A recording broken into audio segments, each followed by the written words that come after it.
The gunshot split the night like thunder, and Caleb Archer hit the ground screaming, not from a bullet, but from ghosts only he could see. The war had ended 3 years ago, but for him, it never stopped. Red Mesa called him crazy, dangerous, the mad cowboy who couldn't tell yesterday from today. But when a fearless widow walked onto his dying ranch and refused to leave, everything changed. This is a story about broken souls, second chances, and the courage it takes to face your demons when the whole world has given up on you. If you're watching from anywhere in the world, drop your city in the comments below. I want to see how far this story travels.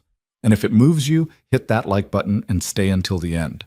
The Texas prairie stretched endlessly in every direction, a sea of wild grass that turned gold under the relentless sun and silver beneath the moon. It was beautiful in its vastness, terrible in its isolation. Out here, a man could disappear into the landscape and never be found. Some men chose that fate. Others had it chosen for them. Caleb Archer was one of the latter. His ranch sat at the bleeding edge of Red Mesa's territory, where civilization gave way to wilderness, where the law became a suggestion and survival became everything. The cabin looked like it was surrendering to the earth, roof sagging, walls weathered gray, windows dark as empty eye sockets. The fences that once corralled horses now hung broken and useless, wire coiled in the dirt like dead snakes. Nobody from town came out here anymore. Not since the incident at Morrison's General Store 6 months back, when Caleb had thrown himself behind a stack of flour sacks because someone dropped a crate of bottles. The crash had sounded like artillery fire in his mind, and suddenly he wasn't in Red Mesa anymore. He was back in the valley where his cavalry unit had been ambushed, where the screaming of horses mixed with the screaming of men until you couldn't tell which was which. They'd found him an hour later, curled beneath the store's back stairwell, muttering coordinates to soldiers who weren't there. After that, the whispers started. Mad cowboy. Lost his mind in the war.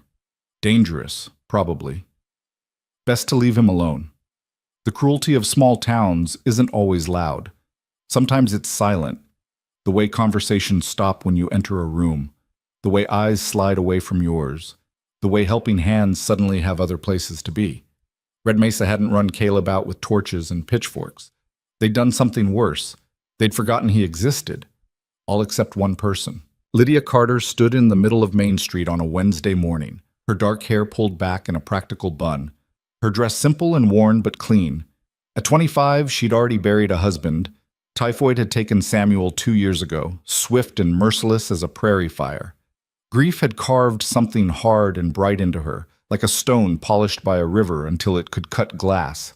She was tired of being treated like fragile china. "I'll do it," she said, her voice cutting through the murmur of the town council meeting that had spilled out onto the street. Mayor Hutchins looked at her like she'd offered to juggle rattlesnakes. "Mrs. Carter, with all due respect, you don't understand what you're saying." "I understand perfectly." Lydia's green eyes didn't blink. "Caleb Archer needs help. His ranch is falling apart. Someone needs to check on him, make sure he's eating, see if he needs medical attention. I'm volunteering." "That man is unstable," Marshal Brennan said, shifting his considerable weight from one foot to the other. "Could be dangerous." "Could be," Lydia agreed. "Or could be he's just a man who went to war for this country and came back broken, and now everyone's too scared to help him." The words landed like stones in still water, rippling outward into uncomfortable silence. "My husband died in our bed with me holding his hand," Lydia continued, her voice steady as bedrock. "I've seen the worst thing I'm ever going to see. I'm not afraid of Caleb Archer." Mrs. Morrison, the storekeeper's wife, clutched her shawl tighter. "It's not proper, dear. A young widow, alone with a man like that. People will talk." "People are already talking." Lydia's smile was sharp enough to draw blood. "About him, about me. I've stopped caring what people say. Question is, does this town actually want to help one of its own, or are we just going to let him die out there because it's easier than being uncomfortable?" Nobody had an answer to that. 3 days later, Lydia loaded a wagon with supplies: flour, coffee, salt pork, beans, a few medical supplies from Doc Winters, and her own bedroll and belongings. She wasn't planning on making daily trips. If she was going to do this, She was going to do it right. "You're really going through with this?" Doc Winters asked, watching her secure the load. "I am." "He might not want your help." "Then he can tell me himself." The old doctor studied her for a long moment, then handed her a small leather case. "Laudanum. In case he has night terrors, just a few drops in water. And Lydia?" He waited until she met his eyes. "If he becomes violent, you leave. Immediately. Don't be a hero." "I won't be a hero," Lydia said, climbing onto the wagon seat. "I'll just be decent. Someone in this town ought to try it." The ride out to the Archer Ranch took 2 hours, following a road that became less of a road with every mile. The wind picked up, carrying the scent of sage and dust. Hawks circled overhead, riding thermals in lazy spirals. The vastness of the land pressed down on her, immense and indifferent. Lydia had been born in St. Louis, raised with manners and piano lessons and ideas about what a lady should be. Then she'd married Samuel and followed him west, where the rules were different and survival mattered more than society. The frontier had a way of burning off everything unnecessary, leaving only what was essential. She liked who she'd become out here, hard when she needed to be, soft when she chose to be, and never, ever helpless. The Archer Ranch appeared on the horizon like a shipwreck emerging from fog. As she drew closer, the full extent of its decay became clear. The barn doors hung crooked. The corral fence leaned at dangerous angles. Weeds choked what might have once been a garden. The windmill stood motionless, its blades locked in place by rust and neglect. The cabin itself looked haunted. Lydia pulled the wagon to a stop in the yard and sat for a moment, listening. No sound except the wind whispering through broken boards. No smoke from the chimney, despite the chill in the air. No sign of life at all. She climbed down, her boots crunching on ground that desperately needed rain. "Mr. Archer," she called out. "My name is Lydia Carter. I'm from Red Mesa. I've brought some supplies." Nothing. She tried again, louder. "Mr. Archer? I don't mean any harm, just want to help if I can." Still nothing. Lydia approached the cabin door, which hung slightly ajar. She knocked firmly. "I'm coming in," she announced, giving him fair warning. "I have food and medicine. If you want me to leave, you'll have to tell me yourself." She pushed the door open. The smell hit her first. Not terrible, not the smell of death, but the stale, heavy odor of a space that hadn't seen fresh air or sunlight in far too long. Her eyes adjusted slowly to the darkness. The cabin was a single room with a sleeping area partitioned by a tattered curtain, a small kitchen area with a cast-iron stove, a table with one chair, and not much else. At first she thought the cabin was empty. Then she saw him. Caleb Archer sat in the far corner on the floor, knees drawn up, back pressed against the wall. He was so still he seemed like part of the shadows. His hair was long and unkempt, dark with threads of early gray. A beard covered half his face. His clothes were worn and dirty. But his eyes were what stopped her breath. They were the eyes of someone watching something no one else could see, wide and haunted and utterly elsewhere. "Mr. Archer?" Lydia kept her voice gentle but firm. "My name is Lydia Carter." No response. He didn't even seem to hear her. She stood there for a long moment, considering her options. She could leave, tell the town she'd tried, let whatever was going to happen happen. That would be the sensible thing, the safe thing. But Lydia Carter hadn't driven 2 hours into the wilderness to be sensible. "Well," she said, speaking more to herself than to him, "first things first." She propped the door open with a rock, flooding the cabin with afternoon light. Caleb flinched, but didn't move from his corner. She opened the single window, fighting with a frame swollen from disuse, until it finally gave way. Fresh air poured in like a blessing, then she went to work. She found the stove cold, filled with old ash. She cleaned it out, built a new fire with kindling from the wagon, and soon had flames crackling steadily. The coffee pot was filthy. She took it outside, scrubbed it with sand and water from her canteen, then put fresh coffee on to boil. The smell of coffee began to fill the cabin. Caleb's eyes moved, just slightly, just enough for her to know he was aware of her, even if he couldn't respond. "I'm going to keep talking," Lydia said, sweeping the floor with a broom she'd brought. "You don't have to answer, but I figure silence gets heavy after a while, so I'll fill it up with words." She talked about the weather, about the town, about small, meaningless things that required no response. She moved efficiently through the space, cleaning without judgment, organizing without criticism. She found a plate, the only clean one, and filled it with bread and salt pork from her supplies. "I'm putting food here on the table," she said, setting it down. "Coffee too when it's ready. You can eat or not eat, your choice." She didn't expect him to move, so when his hand slowly reached out from the shadows, she had to hide her surprise. His fingers were shaking as they closed around the bread. He ate like someone who'd forgotten how, mechanically, without pleasure or awareness. But he ate.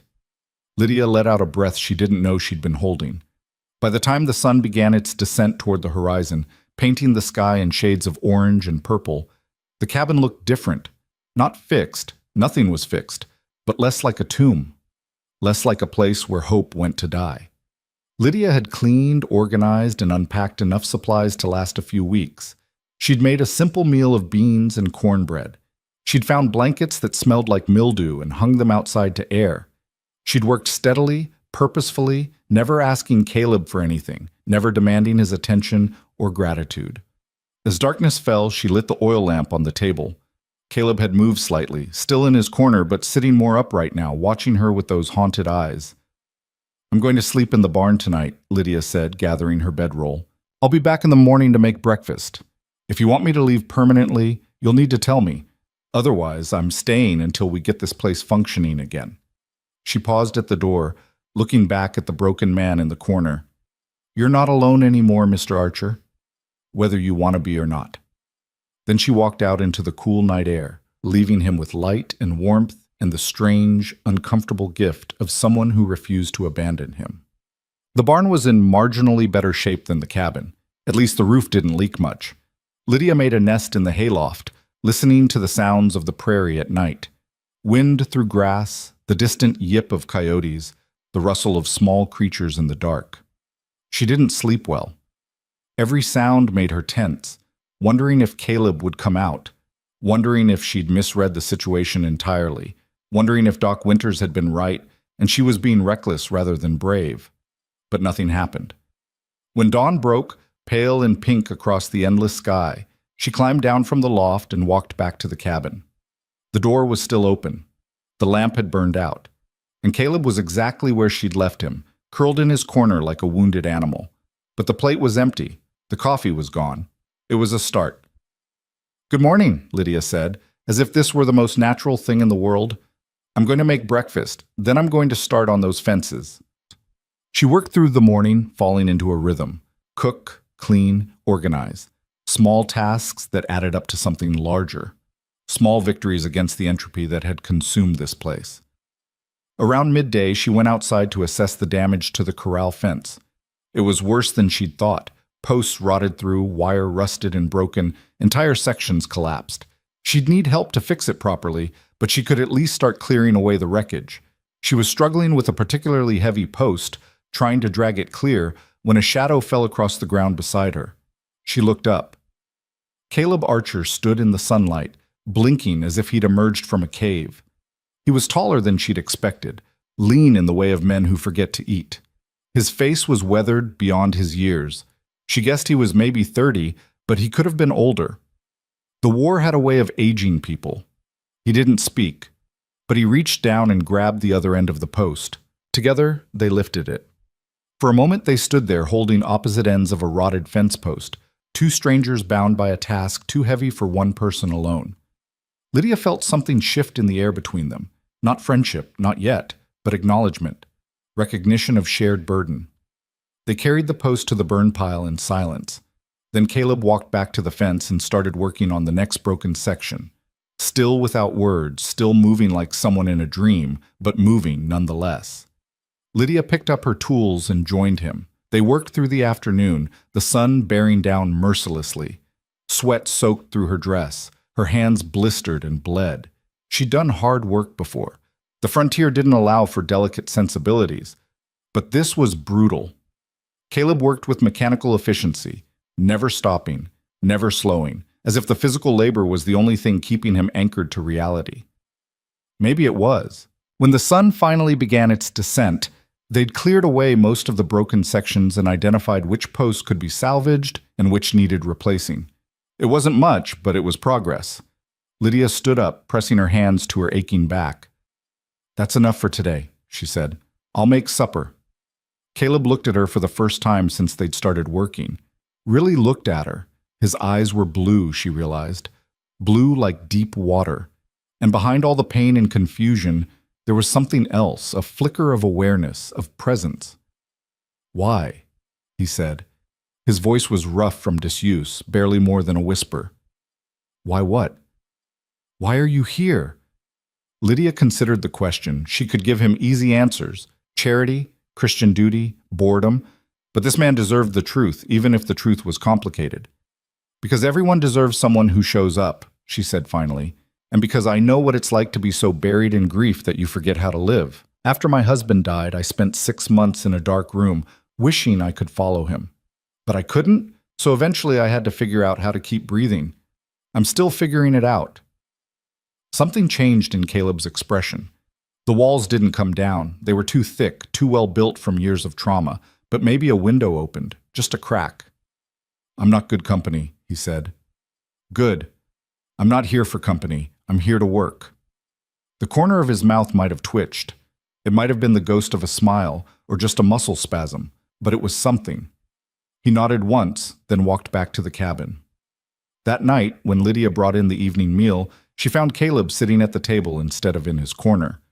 It was a small thing, a trivial thing, maybe, but it felt monumental. He ate slowly, methodically, staring at his plate. She sat across from him, eating her own meal, not forcing conversation, just sharing space. "Town thinks I'm crazy," Caleb said suddenly. Lydia didn't deny it. "Town thinks a lot of things. Most of them wrong. Might not be wrong about this. Are you dangerous?" He considered the question seriously. "Not to you. To myself, maybe. To ghosts." He laughed, but there was no humor in it. "I see things that aren't there. Hear things. Sometimes I don't know where I am, what year it is. Sometimes I'm back there, in the valley, watching my men die. The war. The war."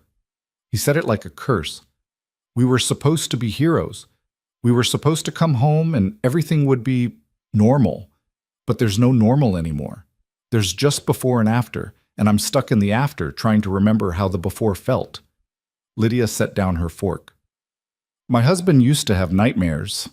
Toward the end, when the fever was high, he'd scream and thrash and not recognize me. It terrified me. But it didn't make him less human.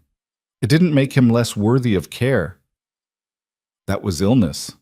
This is," Caleb gestured vaguely at his own head. "This is broken, permanent. Maybe, or maybe it just takes longer to heal than a broken bone. Maybe you need time and help and someone willing to be patient. You don't know me." "No," Lydia agreed, "but I know what giving up looks like. And I know that you lifted that fence post today instead of staying in your corner. That's not giving up. That's fighting." Caleb stared at her, and for the first time she saw something other than ghosts in his eyes. She saw a man desperately trying to find his way back from hell. "I don't know if I can do this," he said quietly. "Do what?" "Come back. Be normal." "Then don't," Lydia said. "Be whatever you are. Just don't be alone." They sat in silence as the lamp flickered and the night deepened around the cabin. Outside, the prairie stretched endlessly, dark and vast and indifferent. But inside this small circle of light, 2 broken people sat across from each other, not fixed, not whole, but no longer facing the darkness alone. It was, Lydia thought, enough for one day. Sean. The next week unfolded in a pattern. Work, meals, silence punctuated by brief exchanges, and slow, painful progress. Caleb remained fragile. Some mornings she'd find him back in his corner, unreachable, lost in whatever hell his mind had dragged him to. Other days he'd be outside before she woke, already working, channeling his demons into physical labor. Lydia learned not to push. She learned to read the signs, the tension in his shoulders, the way his hands would shake, the sudden blank look that meant he'd slipped away from the present. When those moments came, she'd keep working nearby, steady and present. a lighthouse in his storm. The ranch slowly began to remember what it had been. Fences got mended piece by piece. The barn doors were rehung. The windmill, after hours of work and considerable cursing from Lydia, turned again, creaking and groaning but functional. Water flowed into the trough for the first time in months. They fell into an unspoken partnership. Caleb did the heavy lifting, the tasks that required strength and endurance. Lydia managed everything else: cooking, planning, organizing, and keeping them both moving forward. They worked well together, two people who understood that survival sometimes meant just getting through the next hour. On the 8th day, riders appeared on the horizon. Lydia saw them first, shading her eyes against the afternoon sun. 3 men on horseback, moving at an easy pace. Her stomach tightened. Nothing good came from unexpected visitors this far from town. Caleb had seen them too. She watched the color drain from his face, watched his hands begin to shake. He took a step backward toward the cabin, toward whatever dark corner his mind was telling him to hide in. "Stay," Lydia said firmly. "Please, just stay." The riders drew closer. She recognized them now, Tommy Richardson and the Fletcher brothers, young men with too much time and not enough sense. Town troublemakers who thought cruelty was entertainment. They reined in their horses at the edge of the yard, grinning like wolves who'd found wounded prey. "Well, well," Tommy said, his smile sharp and mean. "Heard the mad cowboy had himself a new keeper. Didn't believe it till now." "Mrs. Carter," Jake Fletcher tipped his hat in mock courtesy. "Awful brave of you, tending to the local lunatic, or awful stupid. Haven't decided which." Lydia felt rage bloom in her chest, bright and hot, but she kept her voice level. "You boys lost. Town's 2 hours that way." "We're not lost," Tommy said. "Just wanted to see if the stories were true. They say he talks to ghosts, throw fits like a child. That true, Archer? You gonna show us the crazy?" Caleb stood frozen, his entire body rigid. Lydia could see him struggling, fighting to stay present, to not give these jackals what they wanted. "You need to leave," Lydia said, stepping forward to place herself between Caleb and the riders. "Now." "Or what?" Jake laughed. "You gonna protect him, widow woman? This is between us and the cowboy. We just want to see if he's as broken as they say." "Yeah," Tommy leaned forward in his saddle. "Come on, Archer. Give us a show. Talk to some of them dead soldiers you're always seeing. Maybe cry a little. That's what crazy people do, right? They cry and scream and... Enough!" Lydia's voice cut through the mockery like a blade. The riders actually flinched. "You want to know what I see?" Lydia said, her words sharp and cold as January ice. "I see 3 cowards who never had the guts to fight in a real war, mocking a man who served this country while you were safe at home.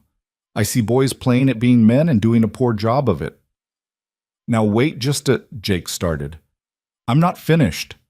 Lydia's green eyes blazed. "Caleb Archer rode with the 3rd Cavalry. He fought at Wildcat Ridge and Cold River Canyon. He watched his friends die and still kept fighting because that's what soldiers do." "What did you do? Drink your father's whiskey and chase saloon girls?"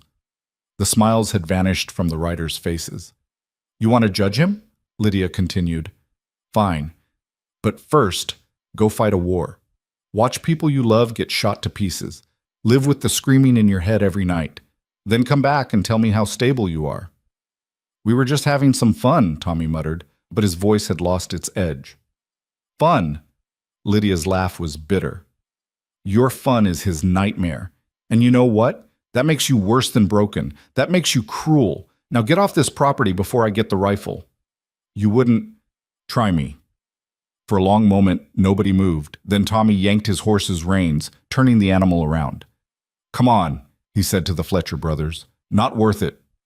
They rode off, slower than they'd arrived, not looking back. Lydia stood watching until they disappeared over the rise, her whole body shaking with adrenaline and fury. Then she turned to check on Caleb. He was staring at her with an expression she couldn't quite read. Shock, maybe, or something deeper. "You didn't have to do that," he said quietly. "Yes, I did." "They'll talk. Make it worse for you in town." "Let them talk." Lydia's hands were still trembling. "I'm tired of this world rewarding cruelty and punishing kindness. Someone had to say something." Caleb took a step toward her, then another. Up close, she could see the muscles working in his jaw, the way he was fighting to form words. No one's ever... He stopped, started again. Thank you. You're welcome. They stood there in the yard, the afternoon sun warm on their shoulders, the prairie wind whispering around them. Something had shifted between them, something fundamental. It wasn't romance, wasn't attraction. It was something rarer, recognition. Two people seeing each other clearly, scars and all, and choosing to stand together anyway. I'll finish the north fence tomorrow, Caleb said, finally. I'll help. He nodded, then went back to work, his movements a little steadier than before. That night, for the first time since Lydia had arrived, Caleb ate dinner at the table without being asked. And when she said goodnight and headed to the barn, she heard him speak from behind her. Lydia? She turned. It was the first time he'd used her name. Yeah? You can stay in the cabin. Take the bed. I'll sleep out here by the stove. It's not proper, you sleeping in the barn. Lydia smiled. Thank you, Caleb. But I'm fine where I am. The barn suits me. She meant it. The barn had become her refuge, her space where she could let down her own walls and breathe without having to be strong. But the offer mattered. It meant he was thinking beyond his own survival, considering her comfort. It meant he was coming back. As she settled into her hay nest that night, listening to the familiar sounds of the prairie darkness, Lydia felt something she hadn't felt in a long time. Hope. Not the bright, naive hope of youth, but the harder, more resilient hope of someone who'd walked through fire and found they could still stand. The ranch was still broken. Caleb was still haunted. She was still grieving. But they were here, they were working, they were surviving, and sometimes that was everything. The confrontation with the riders changed something in the rhythm of their days. Caleb emerged from the cabin earlier each morning, as if sleeping had become even more difficult than working. Lydia would wake to find him already at some task, chopping wood, hauling water, repairing whatever piece of the ranch demanded attention. She learned to read his moods in the way he swung an axe, or the tension in his shoulders when he hammered nails into stubborn wood. The second week bled into the third, and the work continued without fanfare or celebration. The garden plot behind the cabin had been nothing but weeds and rocks when Lydia arrived. Now, working in the early morning coolness before the sun turned vicious, she broke up the hardened earth with a rusted hoe, her hands blistering despite the gloves she wore. The soil was better than she'd expected, dark and rich beneath the neglect, hungry for attention. Caleb appeared beside her one morning, carrying a spade she didn't know existed. He said nothing, just started turning soil in the row adjacent to hers. They worked in parallel, the only sounds their breathing and the chunk of metal biting earth. When they finished, sweat-soaked and dirt-streaked, they'd cleared a plot 20 feet square. "What will you plant?" Caleb asked, leaning on the spade. "Beans, squash, maybe some corn if the season's not too far gone." Lydia wiped her forehead with her sleeve. "Tomatoes, definitely. And herbs, sage, thyme, whatever seeds I can get from town." "Town?" Caleb's expression darkened. "You need to go back?" "Eventually. We're running low on flour and salt, a few other things." She studied his face. "I could wait another week if you need me to." "No." He shook his head. "You should go. Get what you need. I'll be all right." Lydia wasn't sure she believed him, but she also knew he needed to prove it to himself. "I'll go tomorrow then. Be back before sunset." That night, as she prepared a simple stew of salt pork and beans, Caleb sat at the table cleaning an old revolver she'd found in a trunk. His movements were methodical, practiced, the motions of a man who'd done this 1,000 times before. "You know how to shoot?" he asked without looking up. "Well enough." "Samuel taught me." Lydia stirred the pot. "Why?" "You should carry this when you go to town." He set the cleaned weapon on the table. "Just in case." "In case of what?" "In case those boys decide they're not done with their fun." The thought had crossed Lydia's mind, but hearing Caleb voice it made it more real. She nodded. "All right." "Lydia." He waited until she looked at him. "What you said to them? About me serving? About the cavalry?" He paused, struggling with words. "How did you know?" "Doc Winters mentioned it. Said you rode with the 3rd, came back 3 years ago." She pulled the pot from the heat. Was he wrong? No, he was right. Caleb's hand stilled on the gun. I didn't think anyone remembered or cared. Someone always remembers. Lydia ladled stew into bowls. The question is whether they use that memory to build people up or tear them down. They ate in silence, but it was a different kind of silence than before. Less empty, more like two people content to exist in the same space without needing to fill it with noise. The next morning, Lydia loaded the wagon with items to trade and the short list of supplies she needed. Caleb helped her hitch the horse, a sturdy mare named Bella that had emerged from the pasture one day, apparently having belonged to the ranch all along, just ranging free during the months of neglect. "You'll be all right?" Lydia asked, checking the harness one more time. "I'll be fine." Caleb handed her the revolver, wrapped in oilcloth. "Just come back." The way he said it, "come back," made it sound less like a request and more like a lifeline. She tucked the gun under the wagon seat and climbed up. "I'll be back before dark," she promised. The ride to Red Mesa felt longer than usual, as if the distance had stretched during her absence. The town appeared on the horizon shimmering in heat waves, looking smaller than she remembered. Lydia drove the wagon down Main Street, acutely aware of the stares that followed her progress. She pulled up in front of Morrison's general store and climbed down, trying to ignore the knot of women gathered across the street, their whispers carrying like the buzz of wasps. Inside, the store smelled of coffee and tobacco and new fabric. Mrs. Morrison looked up from the counter, her expression carefully neutral. "Mrs. Carter, we wondered if you'd be coming back." "Just need supplies, Mrs. Morrison. Flour, salt, a few other items." Lydia pulled out her list. "And if you have any vegetable seeds left from spring, I'll take those too." The older woman studied her. "You're really staying out there with him?" "I'm helping a neighbor, same as anyone would do." Mrs. Morrison pulled down a sack of flour. "That's not what some folks are saying." "Then some folks need to find better ways to spend their time."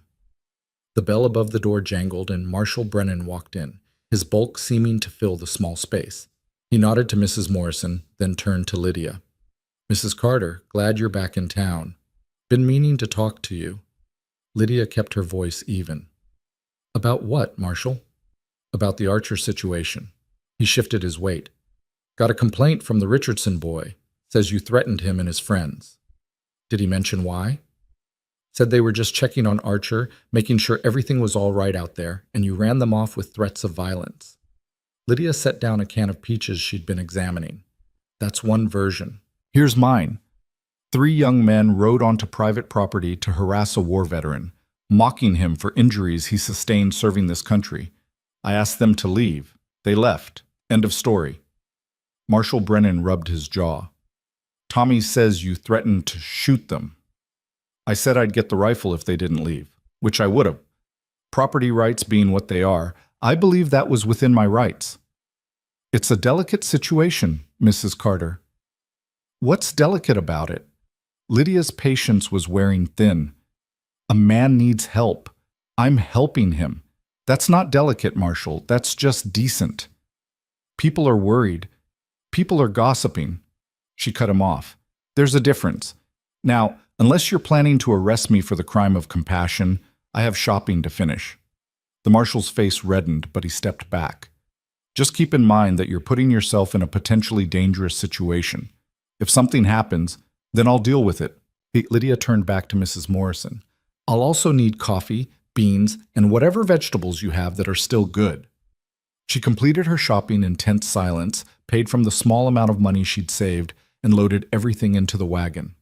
As she prepared to leave, Doc Winters emerged from his office across the street and walked over. "How is he, Walt?" the doctor asked quietly. "Better. Working. Talking some." Lydia adjusted the reins. "Still has bad days, but they're getting less frequent."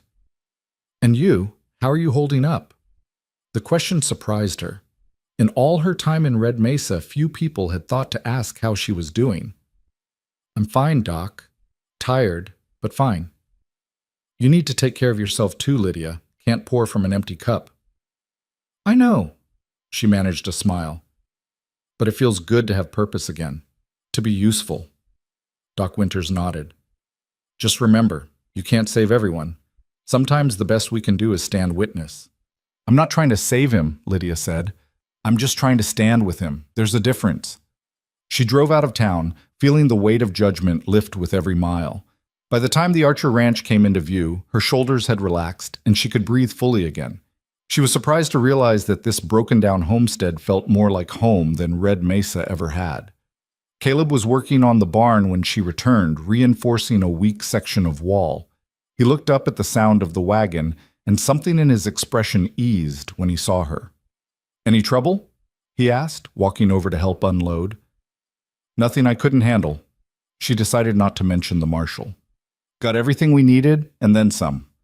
Mrs. Morrison threw in extra beans. I think she feels guilty." "Good. She should." Caleb grabbed a sack of flour. "People should feel guilty when they turn their backs on their own." They carried the supplies inside, working with the easy coordination they'd developed. When everything was stored, Lydia pulled out a small packet. "Tomato seeds and squash and these?" She showed him a handful of seed packets. "The woman at the store said they're for flowers. Wildflowers that grow easy in this soil. Thought they might be nice around the cabin." Caleb stared at the seed packets like they were foreign objects. "Flowers? Even broken places deserve beauty, Caleb." Something shifted in his expression, a crack in the armor he wore. "Yeah," he said softly. "Yeah, they do." Over the next few days, they planted the garden with methodical care. Caleb dug the rows while Lydia followed behind, placing seeds at precise intervals and covering them gently with soil. They worked in the relative coolness of early morning and late afternoon, avoiding the brutal midday heat that turned the prairie into an oven. "My mother had a garden," Caleb said one afternoon, surprising Lydia with the revelation. "Back in Missouri, before the war. She could make anything grow. Used to say that tending plants was like tending hope. You put something small in the ground and trust it to become something bigger." "Sounds like a wise woman." She was. His voice went distant. "She died while I was away. Cholera outbreak. I got the letter 3 months after she was buried. Just another piece of paper telling me someone else was gone." Lydia set down her trowel. "I'm sorry." "Everyone's sorry. Doesn't bring anyone back." He jabbed the spade into the earth harder than necessary. "You know what the worst part is? I can barely remember her face now. It's like the war burned everything out of me, even the good memories. All I have left is the bad." "That's not true." "How would you know?" "Because you just told me about her garden," Lydia said gently. "That's a good memory. It's still there, Caleb, just buried under the bad ones. Maybe it takes work to dig it back up." He looked at her with those haunted blue eyes. "You make it sound simple." "I don't mean to. Nothing about this is simple." She returned to planting, giving him space. "But maybe that's the point. Maybe healing isn't about forgetting the bad things. Maybe it's about remembering that good things existed too." Caleb didn't respond, but he kept working, and Lydia took that as answer enough. That evening, as the sun painted the sky in shades of amber and rose, they sat on the cabin's front step, exhausted but satisfied with the day's work. The garden was planted, the rows neat and promising. In a few weeks, if the weather held, they'd see the first shoots pushing through the soil. "Tell me about your husband," Caleb said suddenly. Lydia was quiet for a moment, surprised by the question. "Samuel was good, kind, patient with my temper, which is more than most men would be." She smiled at the memory. "He had dreams of building something out here. A real ranch, cattle, horses. He wanted to prove that the frontier wasn't just for rough men. That you could build a life with gentleness and still survive." "Did he? Survive?" "No. But he built a life while he had time. That counts for something." She pulled her knees up, wrapping her arms around them. "He used to say that every day you wake up is a day you get to choose who you are. Doesn't matter who you were yesterday. You get to choose again." "I wish I believed that." "You don't have to believe it. Just do it. Choose one thing, one small thing that's different from yesterday. Do that enough times, and eventually you look back and realize you're not the same person you were." Caleb considered this. "What did you choose after he died?" "To get out of bed. That was day one. Just get out of bed." Lydia's voice was steady, matter of fact. Day 2, get dressed. Day 3, walk outside. Baby steps, Caleb. That's all any of us can do. And which day did you choose to come help the town crazy? The day I got tired of being afraid. She met his eyes. Fear makes you small. I was done being small. They sat in companionable silence as the stars began to emerge, pinpricks of light in the deepening blue. The prairie night sounds rose around them, crickets singing, the distant call of an owl, the whisper of wind through grass. I used to love nights like this, Caleb said quietly, before the war. Used to sleep under the stars whenever I could, just me and my horse and the whole sky above. Felt free. What changed? Night ambushes, attacks that came when you couldn't see them coming, lost half my unit one night. We were camped in a valley, thought we had sentries posted properly. They hit us from 3 sides before we even knew they were there. His hands clenched. Now darkness just feels like something waiting to swallow me. But you're sitting here, Lydia pointed out, under the stars. Right now. Caleb blinked, as if realizing it for the first time. Yeah, I am. Maybe that's today's choice. Sitting outside after dark. Maybe. A pause. It's easier with you here. Good. That's what I'm here for. They remained on the step until the chill drove them inside. And when Lydia said goodnight and headed to the barn, she carried with her the warmth of small victories. Caleb was still broken. The ranch was still a work in progress. But tonight he'd sat under the stars and remembered, however briefly, what it felt like to not be afraid. The following week brought a stretch of clear weather, perfect for the hard work that remained. They tackled the barn's sagging roof, Lydia holding boards while Caleb hammered them into place. The physical demands of the work left little room for conversation, but the silence between them had become comfortable, even companionable. On the 5th day, while they were taking a water break in the barn's shade, Caleb spoke up. I need to tell you something. His voice was tight. About why I'm like this. Why the town thinks I'm mad. Lydia set down her water cup. You don't have to. I want to. He stared at his hands. You should know what you're dealing with. She waited, giving him time. It's not just memories, Caleb began. It's like, sometimes I'm there and here at the same time. I'll be doing something normal, chopping wood, whatever, and suddenly I'm back in that valley. I can smell the smoke, hear the screaming, see the faces of men I couldn't save. It's not a memory, it's real. As real as you sitting here right now. Flashbacks, Lydia said quietly. Is that what they're called? Caleb laughed bitterly. Doc Winters mentioned that word once. Made it sound clinical, safe. Like it's just something that happens in your head that you can ignore. But you can't ignore it when you're convinced the barn is on fire and your men are trapped inside. You can't ignore it when you hit the ground because a dropped bucket sounded like cannon fire. That's what happened at Morrison's store. Yeah. He rubbed his face. I was buying supplies. Someone dropped a crate. Next thing I knew, I was under the stairs back in that valley, waiting for the artillery to stop. When I came back to myself, everyone was staring at me like I was a rabid dog. They didn't understand. How could they? I don't understand it myself. His voice cracked. I'm afraid all the time, Lydia. Afraid of loud noises. Afraid of crowds. Afraid of my own mind. What kind of man is afraid of everything? A man who survived hell. Lydia moved closer. Fear isn't weakness, Caleb. It's proof you're still alive. Dead men don't fear anything. Sometimes I wish I was dead. Would be easier. The words hung in the air between them, stark and terrible. Easier for who? Lydia asked. Not for me. I'd have no one to help me fix this damn roof. Despite everything, Caleb's mouth twitched. That's why you want me alive? For manual labor? Partly. Also, I make too much food for one person. Someone needs to eat it. Practical reasons. Always. She picked up her water cup again. Look, I won't pretend to understand what you're going through. I've never been to war. Never seen what you've seen. But I know about wanting to give up. I know about days when breathing feels like too much effort. And I know that sometimes the only thing that keeps you going is someone else needing you to keep going. That's a lot of pressure to put on another person. Maybe. But right now, today, you're here. You're talking to me. You're working on this barn. That's enough. Caleb looked at her for a long moment. You're a strange woman, Lydia Carter. I'll take that as a compliment.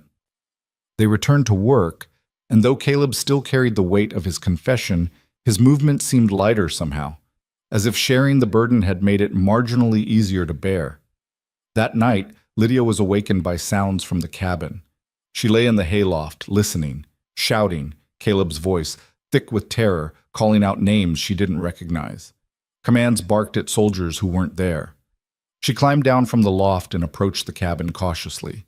Through the window, she could see Caleb thrashing in his bedroll by the stove, caught in the grip of a nightmare. She debated whether to wake him. Doc Winters had warned her that could be dangerous, or to let it run its course. The decision was made for her when Caleb jerked upright, gasping, his eyes wide and unseen in the dim light. Lydia opened the door slowly. Caleb, she said softly, you're at the ranch. You're safe. It's just a dream. He stared at her without recognition, his chest heaving. It's Lydia, she continued, keeping her voice calm and steady. You're at home. The war is over. You're safe. Slowly, awareness crept back into his eyes. He looked around the cabin, then at her, and the realization of where he was seemed to crash over him like a wave. He dropped his head into his hands. I woke you. His voice was hoarse. I'm sorry. Don't be. Lydia moved to the stove and added wood to the banked coals. I'll make coffee. You don't have to. I know, but I'm going to anyway. They sat in the pre-dawn darkness, drinking coffee and not talking about the nightmare. Lydia understood that sometimes words made things worse, that sometimes presence was enough. This happens most nights, Caleb finally said. The dreams. Sometimes I wake up screaming. Sometimes I don't wake up at all, just act out whatever hell my mind has conjured up. Must be exhausting. It is. He cupped his hands around the coffee mug. That's part of why I isolated myself. Couldn't put others through this. Couldn't stand the looks, the judgment. I'm not judging. I know, that's what makes you different. He met her eyes. Why do you do this, Lydia? Really? It can't just be about helping a neighbor. There are easier causes. Lydia considered her answer carefully. After Samuel died, I spent months feeling useless. People brought me food, helped with chores, treated me like I was made of glass. I hated it, hated being the object of pity, hated feeling like I had nothing to contribute. She took a sip of coffee. When I heard about you, heard what you were going through, I saw a chance to be useful again, to help someone who actually needed it, not just because it made people feel better about themselves. So I'm your project. No, you're a person who needs help. Same as I was, same as everyone is at some point. She set down her cup. We're all just walking wounded, Caleb. Some wounds show, some don't. But we're all carrying something. He absorbed this in silence. Outside, the sky was beginning to lighten, the deep black fading to navy blue. I should get started on the day, Caleb said, standing. Fence in the south pasture needs work. I'll make breakfast first. Lydia, he paused. Thank you for not treating me like I'm broken beyond repair. You're not broken beyond repair, you're just broken. There's a difference. She watched him gather his tools and head outside, moving into the work that kept him anchored.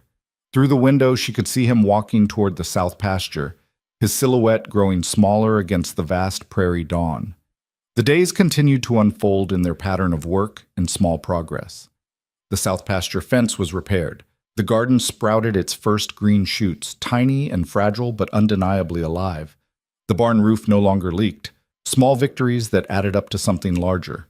But the peace was fragile, and Lydia knew it. It shattered on a Tuesday afternoon when 3 horses appeared on the horizon, moving fast.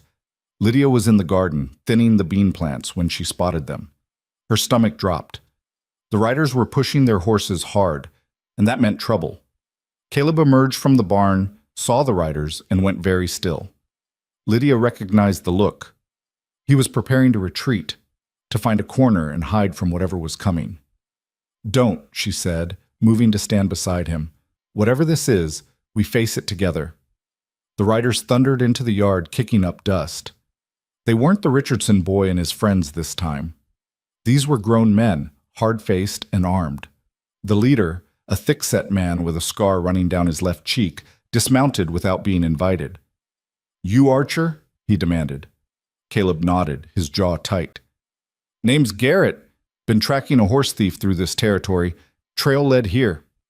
"No horse thief here," Lydia said firmly. "Just us and our livestock." Garrett's eyes swept the ranch, landing on the corral where Bella stood alongside a smaller paint horse that had wandered in a few days ago, thin and skittish. Caleb had been feeding it, slowly building its trust. "That paint," Garrett said, pointing. "Where'd you get it?" "Showed up on its own," Caleb answered, half starved. "I've been feeding it." "That's my brother's horse, stolen 2 weeks ago from our ranch, 40 miles south." "Then you're welcome to take it back," Lydia said. "We're not thieves." "Convenient story." Garrett's hand rested on his gun. "How do I know you didn't steal it yourself? Crazy cowboy living out here alone might think he could get away with it." The word crazy hit Caleb like a physical blow. Lydia saw him flinch, saw his hands start to shake. "Choose your next words carefully," Lydia said, her voice cold as winter stone. "You're accusing an innocent man based on nothing but proximity and rumor." "I'm accusing a man with a stolen horse in his corral. A horse that wandered here. Look at it. Does it look like it's been cared for here? It's skin and bones. We've been trying to help it." One of the other riders, younger with nervous eyes, spoke up. "That is Thunder, Garrett. Look at the marking on its left flank. But the lady's right. It looks rough. Maybe it really did just wander here." Garrett wasn't ready to back down. "Maybe. Or maybe this is exactly what a thief would want us to think." The tension in the yard was thick enough to choke on. Lydia could feel Caleb trembling beside her, fighting to stay present, to not let the confrontation drag him back into memories of violence. "Here's what's going to happen," Lydia said, her voice steady despite her racing heart. "You're going to take your horse. We're going to help you load it up with some feed to get it home healthy. And then you're going to leave and tell your brother that his horse was found and returned by good people. Or," Garrett said slowly, "I could take you both in for questioning." "On what grounds? Finding a lost animal?" Lydia laughed, but there was no humor in it. "Try that in front of Marshal Brennan and see how fast you become the laughingstock of the territory." The standoff stretched like pulled wire, ready to snap. Then Caleb spoke, his voice quiet but firm. "Take the horse. We don't want trouble." Something in his tone, calm, measured, utterly sane, seemed to deflate Garrett's aggression. The man looked at Caleb again, really looked, and seemed to reconsider his assumptions. "All right," Garrett said finally. "We'll take Thunder and be on our way. But I'll be watching this place." "Watch all you want," Lydia said. "You won't find anything but honest work." They helped load the paint horse, which went willingly enough, recognizing its former handlers. As the riders prepared to leave, the younger man turned back. "Sorry for the accusation," he said, addressing Caleb directly. "We've been chasing this trail for days. Made us suspicious of everyone." Caleb nodded, accepting the apology without words. When the riders finally disappeared over the rise, Lydia felt the strength drain out of her legs. She sat down hard on the ground, breathing shakily. Caleb sat beside her. They stayed there in the dust, letting the adrenaline fade, neither speaking until the world felt solid again. "You stood your ground," Lydia finally said. "Didn't run, didn't break." "I wanted to." Caleb's voice was raw. "Every instinct told me to hide. But you were there, and I couldn't let them hurt you because of me. They weren't going to hurt me. They might have. If I'd run, if I'd acted crazy like they expected, they might have gotten rough. So I stayed." He looked at his hands, still trembling slightly. "Is this what it feels like? Choosing to be brave even when you're terrified?" "Yeah," Lydia said softly. "That's exactly what it feels like." They sat together in the yard as the afternoon sun beat down. Two people who'd faced down their fears and found themselves still standing. The ranch stretched around them, still broken in places, still healing in others, but undeniably alive. And that, Lydia thought, was something worth fighting for. The confrontation with Garrett and his men left ripples that spread through the following days like stones dropped in still water. Caleb moved through his tasks with renewed purpose, as if standing his ground had awakened something dormant inside him. He worked longer hours, pushing himself harder, and Lydia recognized the pattern. He was trying to outrun the demons that still chased him through the corridors of his mind. She didn't stop him. Sometimes the only way through fear was to exhaust yourself past the point where it could catch you. The garden was thriving now, green shoots pushing skyward with the kind of determination that only living things possessed. Lydia tended it each morning, pulling weeds and checking for insects, marveling at how something so fragile could be so persistent. Life wanted to live, she realized. You just had to give it half a chance. One evening, nearly a month after she'd first arrived, Caleb joined her in the garden. The sun was sinking low, painting everything gold and amber, and the air had finally released its stranglehold of heat. "Tell me about the war," Lydia said, surprising herself with the request. "Not the bad parts. Tell me something good that happened." Caleb's hand stilled on the tomato plant he'd been staking. "You want to hear about the war? I want to hear about you. And the war is part of you, whether you like it or not." He was quiet for so long she thought he wouldn't answer. Then he sat back on his heels, his gaze distant. "There was this kid in my unit, Jamie Lawson. Couldn't have been more than 17, lied about his age to enlist. Skinny thing, all elbows and knees and enthusiasm." A faint smile touched Caleb's lips. He used to write letters home to his sweetheart every single night. Didn't matter if we were in camp or on the march or sitting in a trench waiting for orders. Every night, by candlelight, he'd write to this girl named Mary. Did she write back? Every week like clockwork, sometimes twice a week. He'd read those letters over and over until they fell apart. Caleb pulled a weed absently. One night, we were camped outside a town we'd just taken. Everyone was exhausted, tense. We'd lost men that day. The mood was dark. And Jamie stands up in front of the whole company and announces that Mary said yes.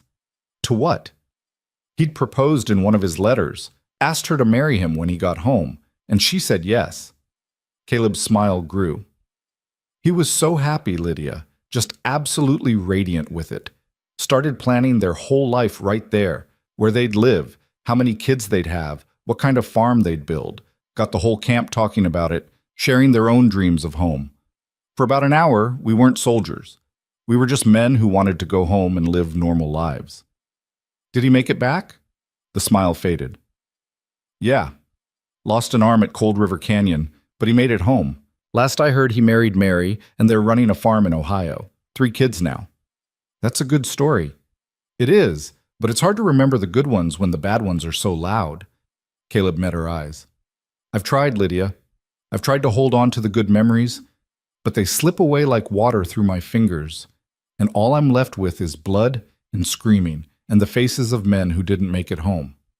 So we'll practice, Lydia said firmly. Every day, you tell me one good thing from before or during the war, one thing that reminds you that you're more than just trauma and survival. That's asking a lot. Good. I like asking for a lot. Keeps things interesting. Despite himself, Caleb laughed. It was a rusty sound, unused and uncertain, but it was real. Lydia felt a surge of triumph at drawing it out of him. They finished tending the garden as the stars began to emerge, and when they walked back to the cabin together, something between them had shifted again. Not romance. It was too soon for that. Too fragile. But friendship. Real, solid friendship built on honesty and shared labor and the willingness to see each other clearly. That night, Lydia was awakened not by screaming but by a different sound. She lay in the hayloft listening, trying to identify it. Then she recognized it. The creak of the cabin door, footsteps moving across the yard. She climbed down quietly and peered out of the barn. Caleb stood in the middle of the yard, face tilted up to the night sky, perfectly still. For a moment she thought he was sleepwalking, lost in some nightmare. Then she heard him speak, soft words carried on the wind. I'm still here, boys. Still here. He was talking to ghosts again, but this time it sounded different, not panicked or afraid, almost like a prayer or a promise. Lydia stayed hidden in the barn, giving him privacy. After a long while, Caleb walked back to the cabin and closed the door behind him. She returned to her nest in the hay, wondering what battle he'd fought and won in those quiet moments under the stars. The next morning dawned hot and still, the kind of oppressive heat that made every movement feel like swimming through molasses. Lydia was gathering eggs from the small coop they'd repaired when she heard hoofbeats. Just one rider this time, moving at an easy pace. Caleb emerged from the cabin, and together they watched the rider approach. As the figure drew closer, Lydia recognized Wade Holloway, an old horseman who lived on the far side of Red Mesa territory. He was weathered and lean, with hair gone completely white and eyes that missed nothing. "Morning," Wade called out, reining in his bay gelding. "Hope I'm not intruding." "Not at all," Lydia said. "Can we offer you some coffee?" "Wouldn't say no to that." Wade dismounted with the ease of a man who'd spent more time in the saddle than on the ground. He looked at Caleb with open curiosity but no judgment. "You're Archer, right? Heard you were out this way." Caleb nodded warily. "What can we do for you, Mr. Holloway?" "Actually, I'm hoping you can help me with a problem." Wade accepted the coffee Lydia handed him. "Got a Mustang on my property that's been causing me trouble. Wild thing, won't let anyone near it, but it's got a wound on its leg that's going to turn bad if it's not treated. Heard from Garrett's brother that you had a way with a spooked horse." Lydia and Caleb exchanged glances. "What did Garrett's brother tell you?" Caleb asked carefully. "That you kept his paint horse alive when it wandered onto your land half-starved. That you didn't have to do that, but you did." Wade took a sip of coffee. "Also heard you're the fellow who fought at Wildcat Ridge, lost my son in that battle. So I figure you've earned whatever help I can offer." The words hung in the air, heavy with meaning. Wade wasn't here just about a horse. He was here extending an olive branch, offering respect to a fellow survivor of the war's devastation. "I don't know if I can help," Caleb said quietly, "but I'll try." "That's all any man can ask." They finished their coffee, and Caleb gathered a few supplies: rope, medical kit, some grain for bait. Lydia watched them prepare to leave, feeling an unexpected twist of anxiety. "I should come with you," she said. "No need," Wade assured her. "It's just a few miles out and back. We'll be home before dark." "Lydia," Caleb's voice was steady. "I'll be all right." She wanted to argue, to insist that he wasn't ready to be away from the ranch, away from the safe space they'd built. But she also knew that if he was ever going to truly heal, he needed to prove to himself that he could function beyond these boundaries. "All right," she said, trying to keep the worry from her voice. "Be careful." She watched them ride away, Caleb on Bella and Wade on his bay, until they disappeared into the shimmer of heat waves on the horizon. Then she turned back to the ranch and threw herself into work, trying to keep her mind occupied. The afternoon stretched endlessly. Lydia cleaned the cabin, mended clothes, harvested vegetables from the garden, and still the sun seemed stuck in the sky, refusing to move toward evening. She found herself watching the horizon obsessively, looking for riders that didn't appear. What if Caleb had an episode out there? What if the stress of dealing with a wild horse triggered his memories? What if Wade didn't understand what was happening and thought Caleb was just crazy after all? "Stop it," she told herself firmly. "He needs to do this. You can't protect him from everything." But the worry gnawed at her nonetheless. It was late afternoon when disaster struck, but it came from an unexpected direction. Lydia was in the barn, reorganizing tools, when she heard a sound that made her blood run cold. The thunder of hooves, multiple animals, moving fast and panicked. She ran outside and stopped dead. A wild Mustang had burst through the newly repaired north fence, wires snapping like thread. But this wasn't the calm, wounded animal Wade had described. This was a creature in pure panic, eyes rolling white, blood streaming from gashes on its legs and flanks where it had torn through the fence. The horse wheeled in the yard, screaming its terror to the sky. Behind it, the fence lay in ruins, all their careful work destroyed in seconds. Lydia's first instinct was to run for safety, get inside and wait for the animal to leave. But she could see the severity of its wounds, could see that if left untreated, this magnificent creature would bleed out on the prairie. And more than that, she could see that it was trapped, too panicked to find the opening it had created, running in circles, hurting itself more with every frantic movement. She thought of Caleb, of how he'd faced the men with the stolen horse, even though every instinct screamed at him to hide. She thought of her own words about choosing to be brave even when terrified. This was her test. Lydia moved slowly toward the tack room, never taking her eyes off the Mustang. The animal saw her and reared, front hooves slashing the air. She froze, heart hammering, then continued her careful approach. She grabbed a rope and a bucket of grain, hands shaking so badly she nearly dropped both. "Easy," she called out, her voice trembling. "Easy now. Nobody's going to hurt you." The Mustang snorted and stamped, muscles quivering under its sweat-soaked coat. It was a beautiful animal, dapple gray with a black mane and tail, but beauty didn't make it less dangerous. One kick from those powerful legs could kill her. Lydia set down the grain bucket and shook some into her hand. "Look," she said, holding it out. "Just food. That's all. Nothing scary." The horse's ears flicked toward her voice, but it didn't approach. Blood dripped steadily from its wounds, dark spots in the dust. She needed help. She needed Caleb. But Caleb wasn't here, and this animal was dying. She took another step forward, moving with exaggerated slowness. "I know you're scared. I'm scared too, but we're both going to be okay. We just need to trust each other for a minute." The Mustang's breathing was labored, foam flecking its mouth. It was starting to tire, the initial burst of panic-driven energy fading into exhaustion and pain. That might make it more docile, or it might make it more unpredictable. Lydia kept talking, kept moving, kept holding out the grain. Her entire body felt like a wire pulled taut, ready to snap. The sun beat down mercilessly. Sweat ran into her eyes. The Mustang watched her with one wild eye, trembling, deciding whether she was predator or salvation. "Come on," she whispered. "Please, let me help you." The horse took one step toward her, then another. Its nose stretched toward the grain in her hand, nostrils flaring to catch the scent. Lydia held perfectly still, barely breathing, as those soft lips touched her palm and took the grain delicately. For one perfect moment, they stood connected, woman and wild animal, fear and trust balanced on a knife's edge. Then something shifted. Maybe it was the wind carrying an unfamiliar scent. Maybe it was pain overriding the brief moment of calm. But the Mustang's eyes went wide again, and it reared, pulling back, the rope Lydia had been reaching for with her other hand falling uselessly to the ground. The horse wheeled and bolted, heading straight for the broken fence line, and Lydia knew with terrible certainty that if it ran in its current condition, it would die out on the prairie, alone and terrified. "Stop!" she screamed, her voice cracking with desperation. And incredibly, impossibly, the Mustang stopped. It stood at the edge of the yard, sides heaving, looking back at her as if waiting for something. Lydia's mind raced.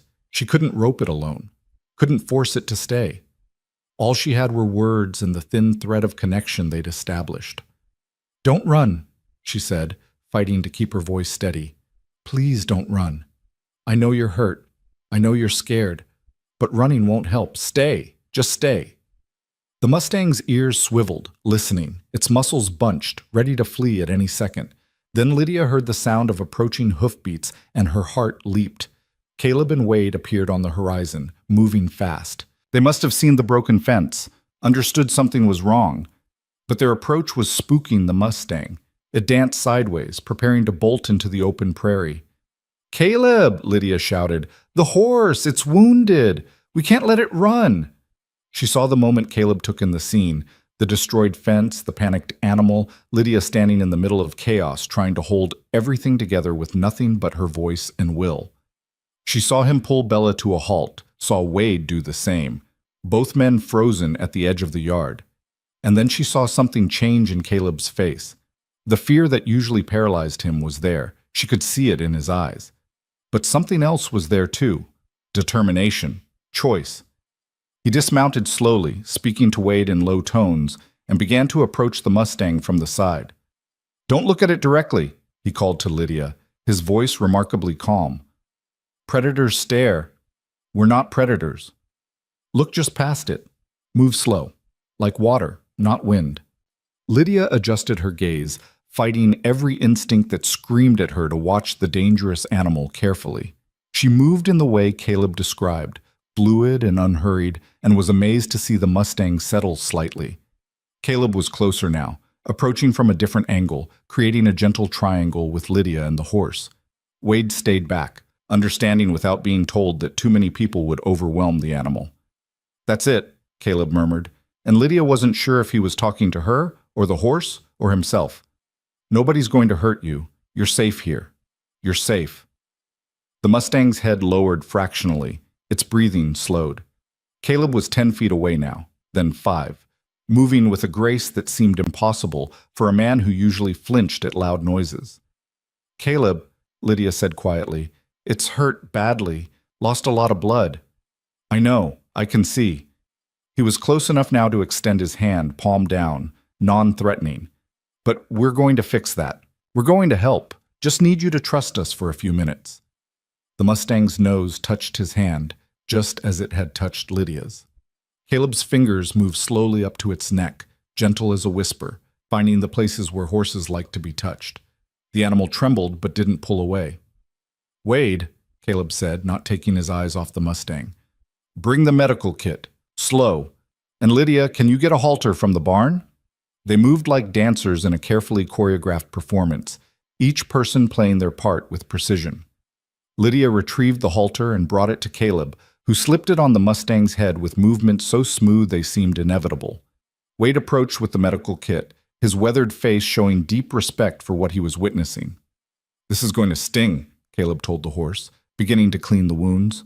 The Mustang flinched and stamped but didn't bolt. Caleb kept talking, a steady stream of reassurance and calm, his hands moving with practiced efficiency. Lydia found herself mesmerized by the transformation. This was the same man who'd been curled in a corner a month ago, unable to function.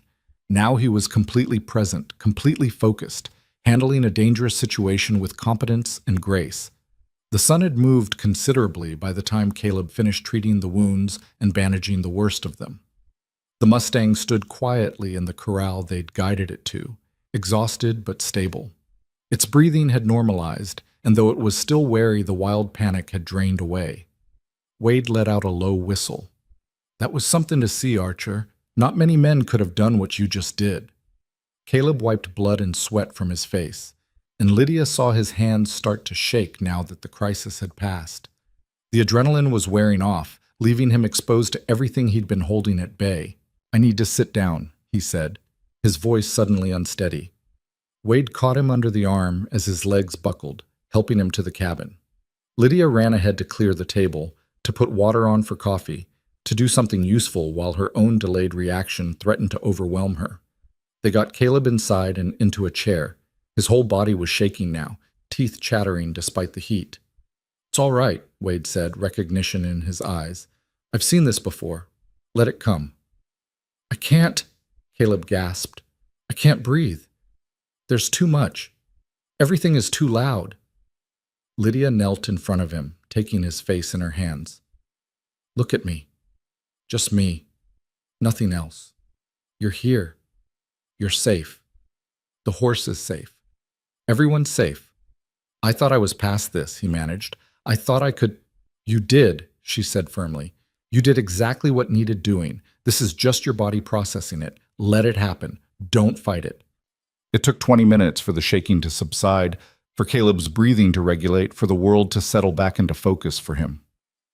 Wade sat quietly the whole time, asking no questions, offering no judgment, just present in the way that veterans understood other veterans. When Caleb could finally speak without gasping, he looked at Wade.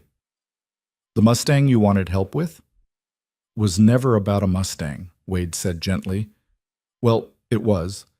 But that one's doing fine now. I'd heard things about you, Archer, about what the war did to you. Wanted to see for myself who you really were. He paused. My son came back different too. Not broken like some folks said, just carrying weight he couldn't put down. Killed himself 6 months after coming home.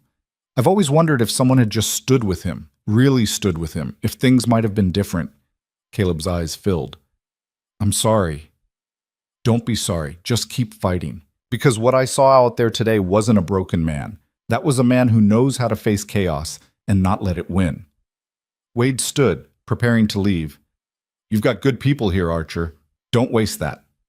After Wade rode off, Lydia and Caleb sat in the cabin's dimness, exhausted beyond words. The Mustang was quiet in the corral, and the ranch lay still under the fading light. I almost lost it out there, Caleb said finally. When I saw that horse, saw you trying to handle it alone, I felt the panic coming. Same as always. But you didn't lose it. You chose not to. Is that what it was? Choice? What else would you call it? Lydia leaned back against the wall. You were afraid. You faced the fear anyway. That's the definition of courage.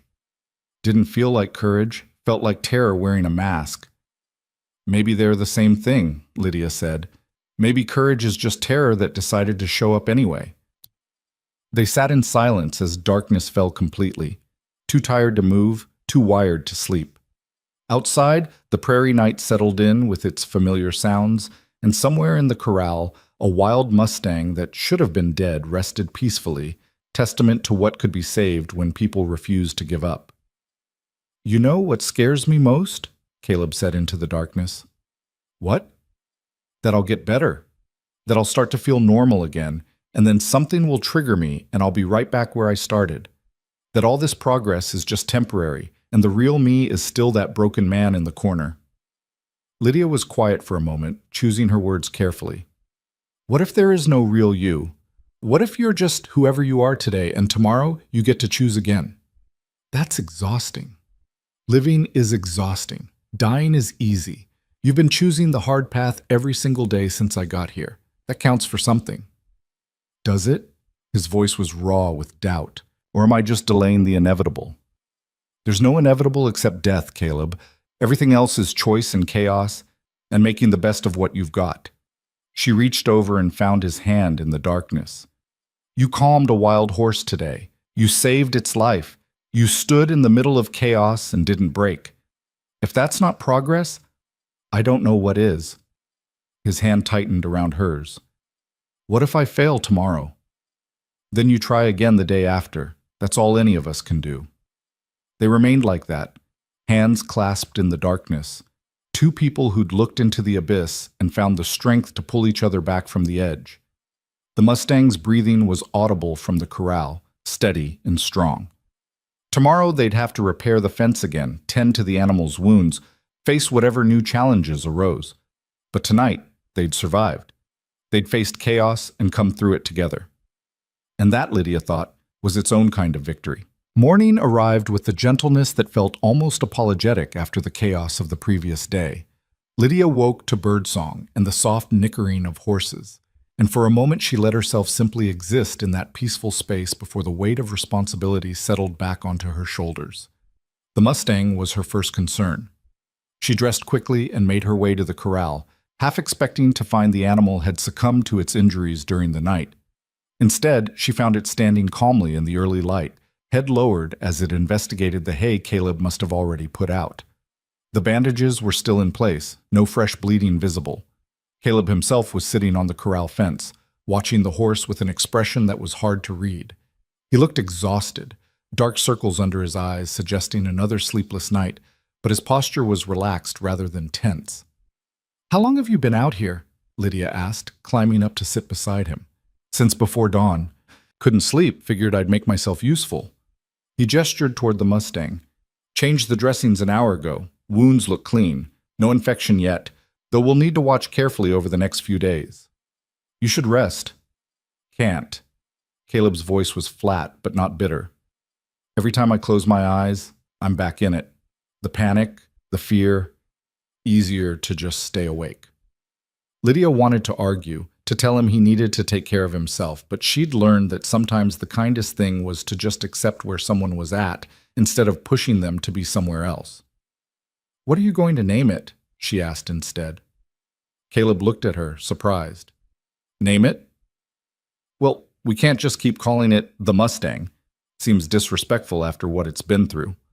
A small smile tugged at the corner of his mouth. "You name it. You're the one who stood there trying to calm it down when any sane person would have run for cover." Lydia studied the horse, taking in its dappled coat and wild spirit that even injury couldn't completely suppress. "Storm," she said finally, "because that's what it came in on, and that's what it survived." "Storm." Caleb tested the name. "I like it." They sat in companionable silence, watching Storm move carefully around the corral, favoring its injured legs but moving nonetheless. The sun climbed higher, promising another scorching day, and Lydia mentally cataloged all the work that needed doing: the fence repairs, tending the garden, preparing meals, caring for the injured horse. Wade was right, Caleb said suddenly, about what he saw yesterday. What do you mean? He saw someone who could function in crisis. Someone useful. Caleb turned to look at her. I've spent 3 years thinking I was completely broken, that the war had destroyed everything I used to be and left nothing worth salvaging. But yesterday, for those minutes when Storm needed help, I wasn't broken. I was just me, doing what needed doing. You're always you, Caleb, broken or whole or somewhere in between. That doesn't change. But it feels different now. He struggled to articulate it. Before, I thought healing meant going back to who I was before the war, becoming that person again. But maybe that's impossible. Maybe healing means becoming someone new who can carry what happened and still function. Lydia felt something shift in her chest, a recognition of profound truth. I think you might be right. After Samuel died, I kept trying to be the person I was when he was alive, kept trying to fit back into that shape. It never worked because that person doesn't exist anymore.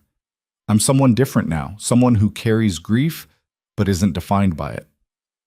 How long did it take to become that person? I'm still becoming her, Lydia admitted. Every day, I think. It's not a destination, it's just the journey. Caleb absorbed this, his eyes distant. The men I served with, the ones who died. Sometimes I feel like I'm betraying them by trying to be happy, like I don't deserve peace when they got torn apart. You think they'd want you to suffer? I don't know what they'd want. They're dead. Then I'll tell you what they'd want. Lydia's voice was firm. They'd want you to live, really live, not just survive.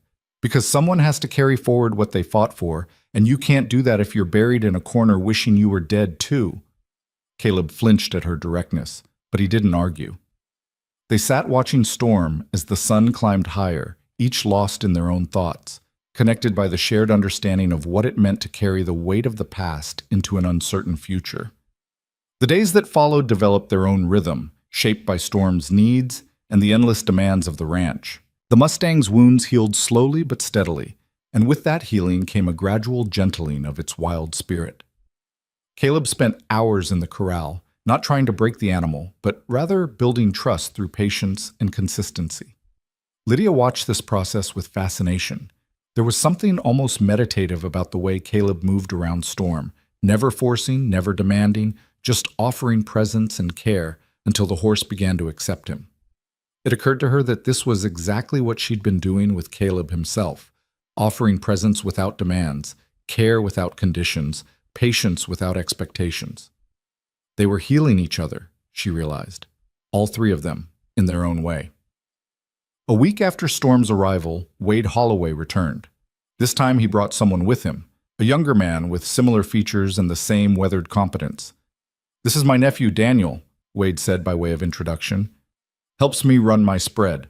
Thought he might be useful for what I want to propose. Caleb and Lydia exchanged glances. What kind of proposal? Caleb asked warily. Wade dismounted and Daniel followed suit. I've been thinking about what I saw here last week, about what you did with that Mustang, and it occurred to me that there's a need for that kind of skill around these parts. What do you mean? There's wild horses all over this territory. Some of them get hurt, get caught in wire or ravines, get separated from their herds.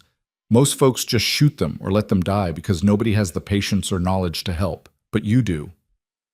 Wade gestured toward the corral, where Storm stood watching the newcomers with alert interest. I'm proposing a partnership. You gentle and heal the horses that need it. I help you sell the ones that recover. We split the profit. Lydia felt her pulse quicken. This could change everything. Give Caleb real purpose. Provide income for the ranch. Offer him a way to contribute to the community that didn't require him to be someone he wasn't. But Caleb was shaking his head. I can't promise consistency. Some days I can barely function, Wade. I can't build a business on that. Then don't promise consistency, Wade said calmly. Promise best effort. Work when you can, rest when you can't. I'm not asking you to be perfect. I'm asking you to use the skills you have when you're able to use them. And on the days when he can't work, Lydia asked, what then? Then the horses wait, or Daniel here helps out, or we adjust. Wade's eyes were kind but firm. Look, I'm not offering you charity. I'm offering you a partnership because I think you have something valuable to contribute. But I'm also not naive. I know what war does to men. My son taught me that. So we work with reality, not against it. Caleb looked at Lydia, uncertainty written across his face. She recognized the fear in his eyes, the fear of failing, of letting people down, of proving that he really was as broken as he feared. What do you think? He asked her quietly. I think it's your decision, Lydia said. But I also think that Storm is alive because of your skills. And if there are other horses out there that could benefit from what you know how to do, maybe that's worth the risk of sometimes having bad days. Some days won't be bad, Caleb said. Some days will be terrible, completely non-functional. Then those days are terrible, Wade said with a shrug.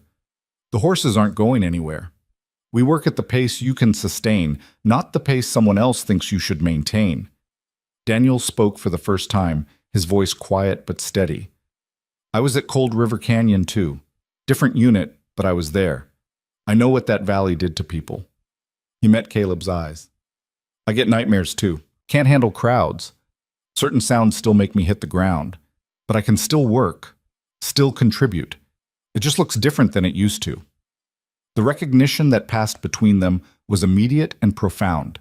The understanding of shared trauma, shared struggle, shared survival. All right, Caleb said, the word coming out rough and uncertain. We can try, but I need to be clear. There will be days when I can't deliver, days when I'm useless. Nobody's useless, Wade said firmly. Some days you're just fighting different battles. We'll work around it. They shook hands, sealing an agreement that felt both terrifying and full of possibility. After Wade and Daniel left, Caleb stood in the yard looking shaken.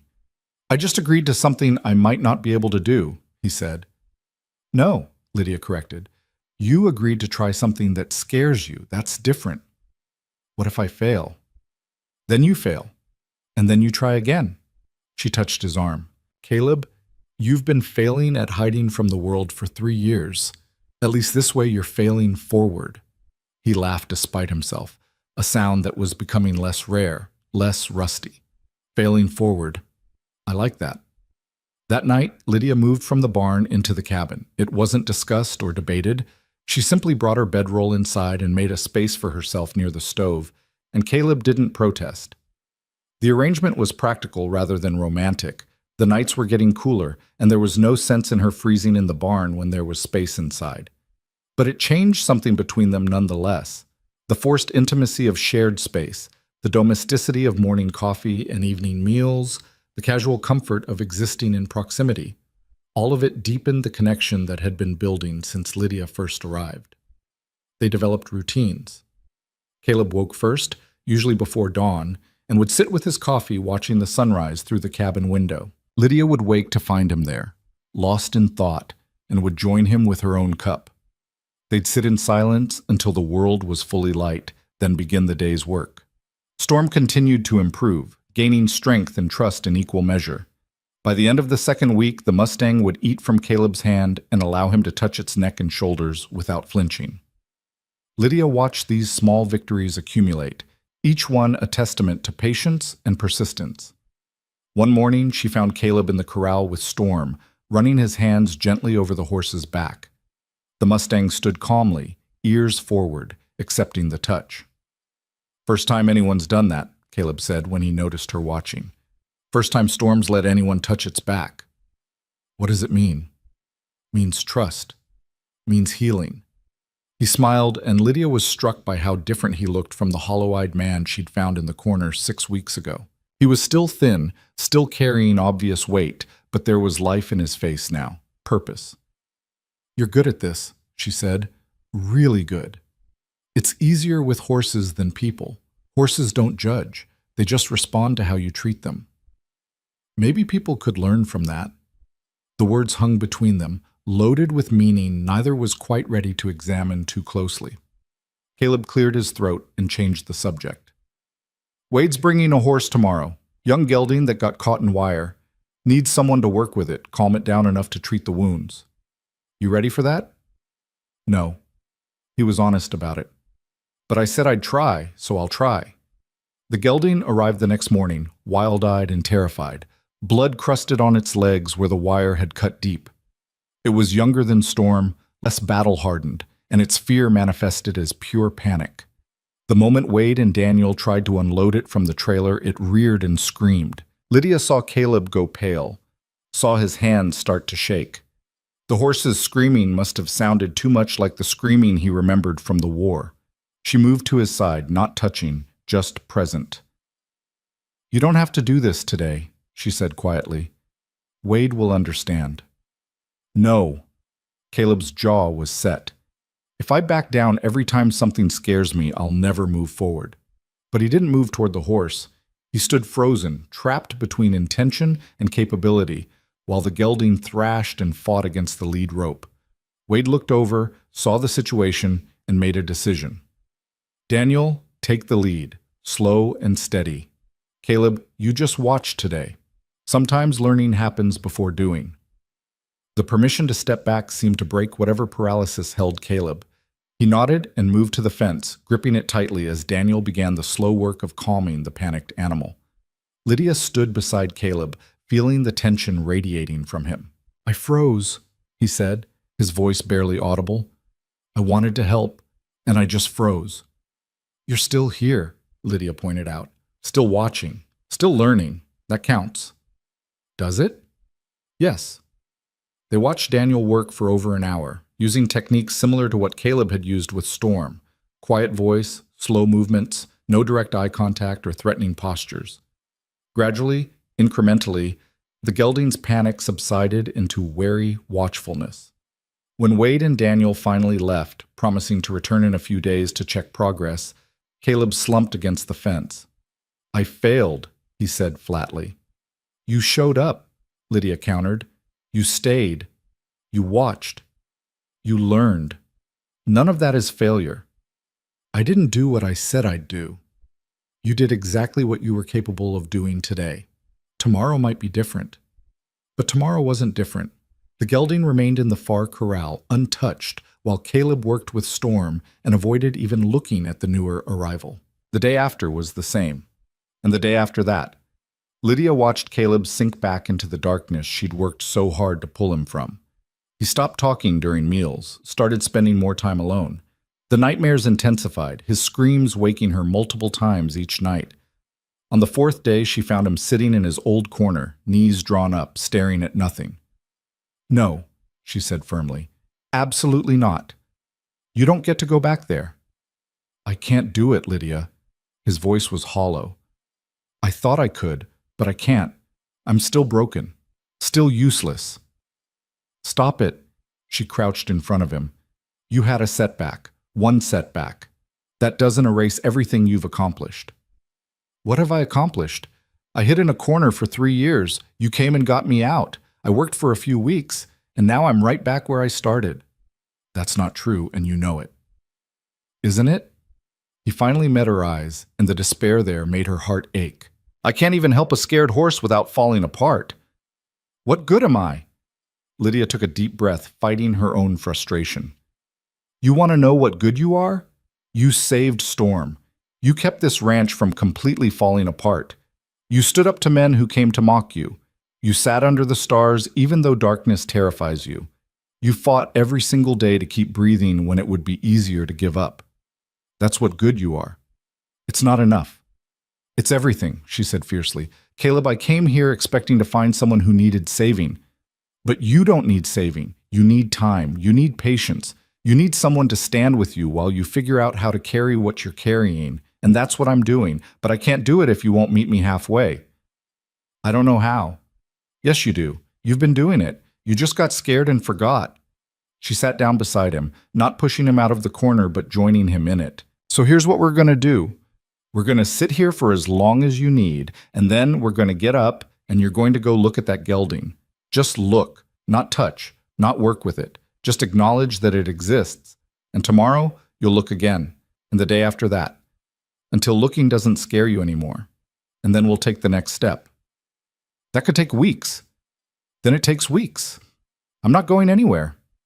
They sat in the corner together, two people who'd found each other in the darkness and refused to let go. Outside, the sun moved across the sky. The horses moved in their corrals. The prairie wind whispered through broken boards that still needed fixing. After a long while, Caleb stood up. He held out his hand to Lydia, pulled her to her feet, and together they walked to the window. From there, they could see the gelding pacing nervously in its corral. "Tomorrow," Caleb said. "I'll go look at it tomorrow." "Okay," Lydia said. "Tomorrow." But tomorrow came with its own crisis. Lydia woke to find Caleb already outside, standing at the gelding's corral, and her heart soared with hope. Then she saw his posture, rigid, trembling, hands clenched white on the fence rails, and realized he wasn't looking at the horse. He was somewhere else entirely, lost in whatever hell his mind had dragged him to. She approached carefully. "Caleb? Where are you?" "The valley," he whispered. "They're screaming. I can hear them screaming and I can't help. Can't reach them. They're dying and I'm just standing here." "You're not in the valley. You're at the ranch. The war is over." "It's never over." His voice broke. "It's never over, Lydia. It just keeps happening, over and over, and I can't make it stop." The gelding, sensing the human's distress, began to pace more frantically, feeding off Caleb's fear. Lydia made a split-second decision. She climbed into the corral, putting herself between Caleb and the agitated horse. "Hey," she said softly to the gelding. "It's all right. Nobody's going to hurt you." The horse's ears flicked toward her voice. She kept talking, using the techniques she'd watched Caleb and Daniel employ, moving slowly and deliberately. The gelding watched her with rolling eyes, but didn't bolt. "Caleb," she said, not taking her eyes off the horse, "I need you to come back. I need you here, right now." "I can't." "Yes, you can. Listen to my voice. Feel the fence under your hands. Smell the prairie air. Come back." It took several minutes, but gradually she saw awareness return to his eyes. He blinked, focused on her standing in the corral with the nervous horse, and panic of a different kind replaced the flashback. "Lydia, get out of there." "Only if you help me." She extended her hand. "Come in here. Help me calm this animal down." "I can't." "You can. You have before. You're just scared and that's okay. But this horse needs you. I need you. So come in here and help me." The moment stretched impossibly long. Then Caleb moved, climbing over the fence with shaking hands, moving toward Lydia with steps that looked like they required every ounce of courage he possessed. Together, they stood with the gelding. Caleb's voice was unsteady as he began talking to the animal, but he was talking. He was present. He was trying. The horse gradually settled, responding to the familiar cadence of gentle words and patient presence. When they finally left the corral an hour later, both of them were exhausted and wrung out. But the gelding was calmer, and Caleb had faced his fear and survived. "I thought I was going to lose you back there," Lydia said as they sat on the cabin steps. "You almost did." Caleb rubbed his face. "The flashbacks are getting worse, not better, more frequent, more intense. Maybe that's part of healing. Maybe things get worse before they get better. Or maybe they just get worse." Lydia had no answer to that. She'd been operating on faith that persistence would pay off, that small steps forward would accumulate into real progress. But what if she was wrong? What if Caleb was one of the people who couldn't be helped, couldn't be healed, couldn't move past what had been done to them? She pushed the thought away. Not helpful. Not now. "Wade's coming tomorrow," she said instead, "to check on the gelding. I should tell him I can't do this, that he should find someone else." "Is that what you want?" Caleb considered the question seriously. "No. I want to be able to do this. I want to be useful. I want to prove that I'm more than just my trauma. But wanting something and being capable of it are different things. Then we keep trying until you're capable of it, or until you decide you don't want it anymore. But we don't quit because it's hard." "You're stubborn." "Yes," Lydia agreed. "And so are you, when you remember to be." That night, Caleb's nightmares were worse than ever. Lydia woke to his screaming and found him thrashing in his bedroll, completely unreachable. She didn't try to wake him, just sat nearby, keeping watch until the nightmare released him. When he finally woke, gasping and disoriented, she was there with water and a calm presence. "I can't keep putting you through this," he said hoarsely. "You're not putting me through anything. I'm choosing to be here." "Why?" The question was raw, desperate. Why would you choose this? Lydia thought about all the easy answers she could give: duty, compassion, stubbornness. But Caleb deserved the truth. "Because I see you," she said simply. "Not the mad cowboy, not the broken veteran, not the trauma or the fear. I see you, Caleb Archer, and I think you're worth standing beside, even on the hard days, especially on the hard days." Something in his expression cracked open, and for the first time since she'd known him, Caleb cried. Not the silent tears of frustration or despair, but deep, racking sobs that seemed to come from the very core of him. Lydia held him while he shook, offering no platitudes or promises, just presence. When the storm passed, he pulled back, wiping his face roughly. "I don't know how to do this," he said. "How to live with what I carry. How to be a person again." "Neither do I," Lydia admitted, "but maybe that's okay. Maybe we figure it out together, one day at a time, and that's enough." Outside, the prairie night was vast and dark and full of possibilities, both terrifying and beautiful. Inside the cabin, two broken people sat together in the lamplight, not fixed, not whole, but no longer facing the darkness alone. And in that moment, it was enough. The morning after Caleb's breakdown arrived with unusual clarity, the kind of crystalline light that made everything seem sharper and more real. Lydia woke to find him already outside, not working but simply standing in the yard with his face turned toward the rising sun. There was something different about his posture, not the defeated slump she'd grown accustomed to, but not quite confidence either, something closer to acceptance. She made coffee and brought 2 cups outside, handing him one without speaking. They stood together watching the day brighten, and Lydia wondered if this was what peace looked like. Not the absence of struggle, but the presence of someone willing to stand with you through it. "I've been thinking," Caleb said finally, "about what you said last night, about figuring things out together. And I think I've been doing this wrong, trying to get back to who I was before, trying to be normal." He took a sip of coffee. "But that person doesn't exist anymore. The war killed him as surely as it killed the men who didn't come home. I need to stop mourning who I used to be and figure out who I am now."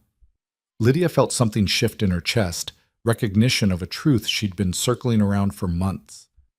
"I think that's the wisest thing I've heard you say. Took me long enough to figure out." He turned to look at her. "I'm going to work with the gelding today. Really work with it, not just look at it. And if I have a flashback or fall apart, that's what happens. But I'm tired of letting fear make my decisions." "What changed?" "You." The word was simple but weighted with meaning. "You keep showing up, keep standing with me, even when I give you every reason to leave. And I realize that if you can be that brave, maybe I can too." Before Lydia could respond, the sound of approaching horses drew their attention. Wade and Daniel were arriving earlier than expected, and they weren't alone. Behind them rode 3 other men, strangers to Lydia, leading horses in various states of distress. Wade dismounted with a grim expression. "Sorry to come unannounced, but we've got a situation. Storm last night spooked a whole herd. 6 horses ran through wire fencing trying to escape the lightning. These 3 are the worst hurt." He gestured to the animals being led forward. "The others we were able to treat on site, but these need more intensive care." Lydia saw Caleb's face go pale as he took in the extent of the injuries. Blood, torn flesh, animals in obvious pain and terror. This was more than the one-on-one work he'd been building toward. This was overwhelming, immediate, and urgent.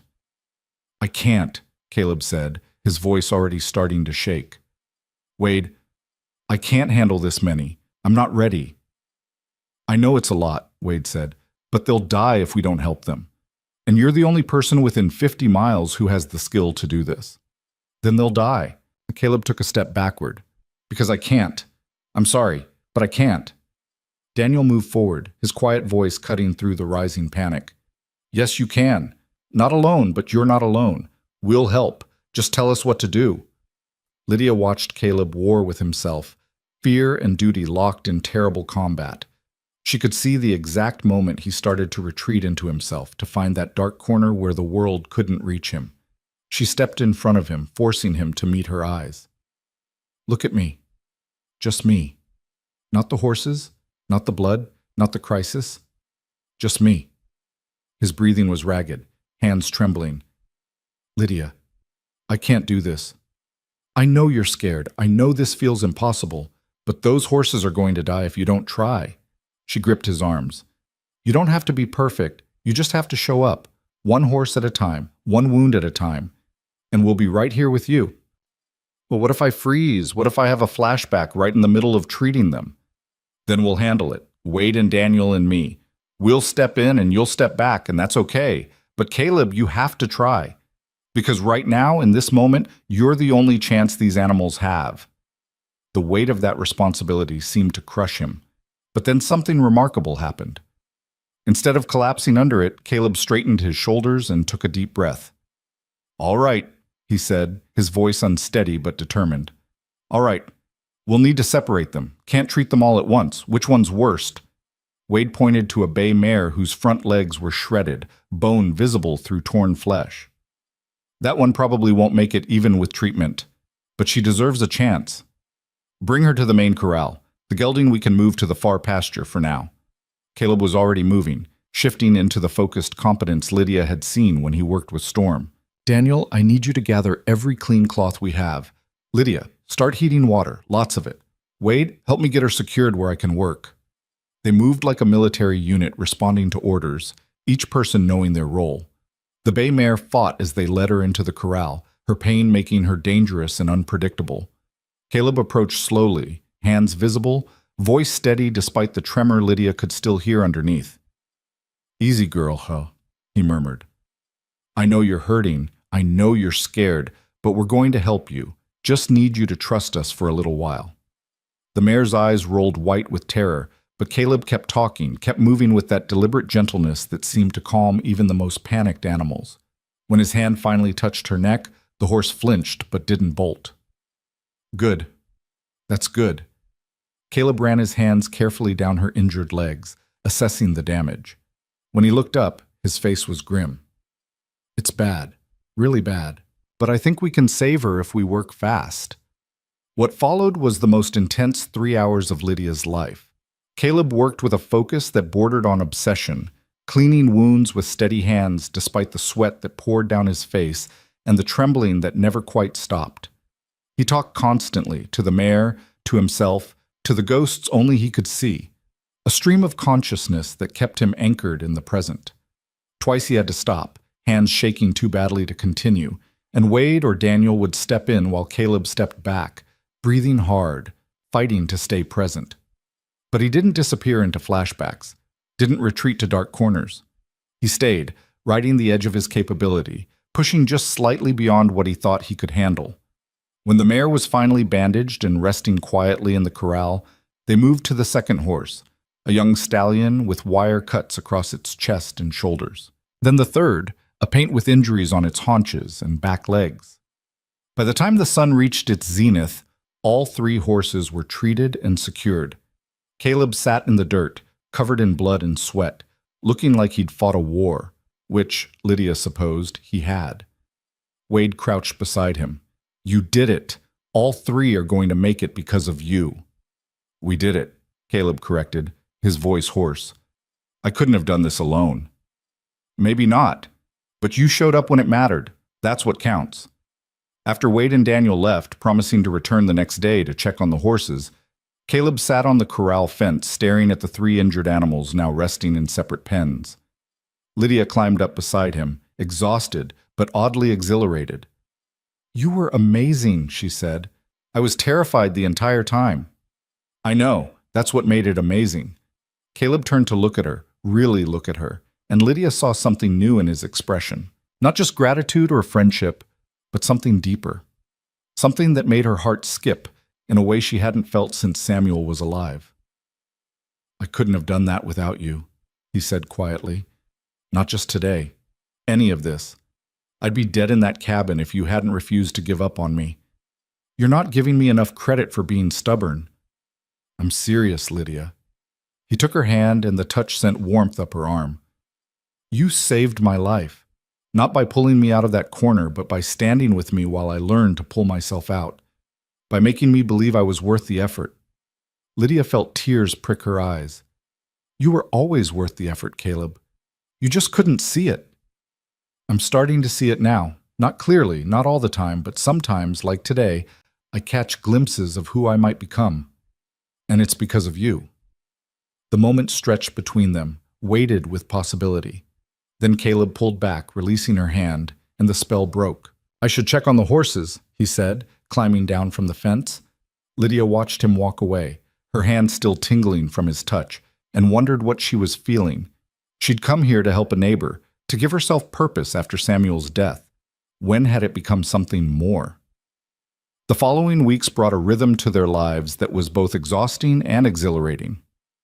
The 3 storm-injured horses required constant care, and Caleb threw himself into the work with an intensity that worried Lydia even as it impressed her.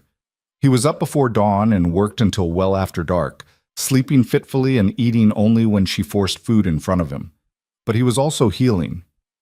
The nightmares didn't stop, but they became less frequent. The flashbacks still came, but he developed strategies for managing them, stepping away, breathing through them, letting them pass without fighting. He was learning to live with his trauma rather than being consumed by it. Word of what he'd accomplished spread through the territory. People who'd written him off as the mad cowboys started showing up with injured or difficult horses, asking for his help.